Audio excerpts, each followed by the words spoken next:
ছোট পর্দার জনপ্রিয় অভিনেতা জাহের আলভী এবং তার স্ত্রী ইকরার গল্প এখন পুরো বাংলাদেশকে স্তব্ধ করে দিয়েছে।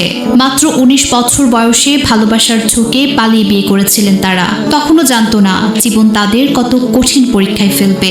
১৪ বছরের সংসার, হাজারো স্মৃতি, হাসি, কান্না, ফেসবুকে ভরা সুখের ছবি। সবাই দেখে ভাবতো কি সুন্দর জীবন, কিন্তু জীবন তো ফেসবুকের ফিল্টার নয়। হাসির পেছনে কি যে লুকিয়েছিল কেউ জানে না। অভিমান, অশান্তি, নীরব কষ্ট, কোনোটাই ক্যামেরায় ধরা পড়ে না।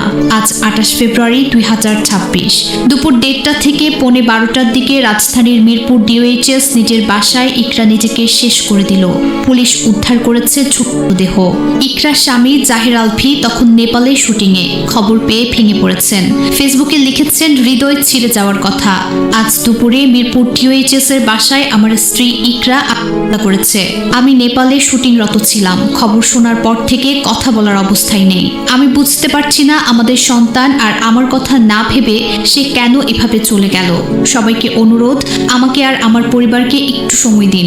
সন্তানের ভবিষ্যতের কথা ভেবে বিভ্রান্তিকর কিছু ছড়াবেন না। সবাই ইকরার জন্য দোয়া করবেন। ইকরা মারা যাওয়ার মাত্র কয়েক ঘন্টা আগেও ফেসবুকে পোস্ট দিয়েছিলেন। কমেন্টে ভক্তরা কাঁদছে, অন্তত বাচ্চার জন্য এটা মিথ্যা হোক। জন্মদিনের ভিডিও দেখে এখনো বিশ্বাস হচ্ছে না। এত সুন্দর সংসার কি হয়ে গেল? ১৪ বছরের দাম্পত্য, একটা ছেলে, হাজারো স্মৃতি, সব শেষ।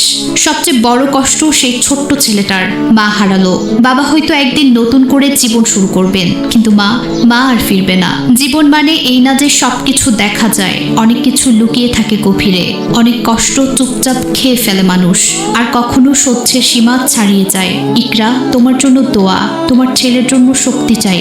এই শোক কখনো পুরোপুরি যাবে না, কিন্তু স্মৃতি নিয়ে বাঁচতে হবে। ইন্না লিল্লাহি ওয়া ইন্না ইলাইহি রাজিউন। আল্লাহ তোমাকে জান্নাত দান করুন। পরিবারকে এই ভয়ানক কষ্ট সহ্য করার তৌফিক দিন, আমিন। জাহের আলভী ও ইকরার এই মর্মান্তিক ঘটনা আমাদের মনে করিয়ে দেয় যে জীবন কখনো ফেসবুক বা সোশ্যাল মিডিয়ার ছবির মতো সহজ ও হাসি খুশি নয়। হাসি মুখের আড়ালে লুকিয়ে থাকে কষ্ট, অশান্তি, ভাঙন। যদি আমরা শুধু বাহ্যিক দৃশ্য দেখে বিচার করি, তা কখনো পুরোপুরি সত্য বোঝাতে পারে না। এই শোকে সবচেয়ে বেশি ক্ষতিগ্রস্ত হলো তাদের সন্তান। সামাজিকভাবে আমাদের দায়িত্ব হলো দুর্বল ও শোকে থাকা পরিবারকে মানসিক সমর্থন দেয়া, গুজব ও বিভ্রান্তিকর তথ্য ছড়ানো থেকে বিরত থাকা এবং একবার মনে রাখা, সুখী দেখানো জীবন সবসময় সত্য নয়। এই মর্মান্তিক কাহিনী আমাদের জন্য একটি বড় শিক্ষা। মানবিক দৃষ্টি, সংবেদনশীলতা এবং পরিবার ও সন্তানের প্রতি যত্ন সবচেয়ে বড় মূল্যবান।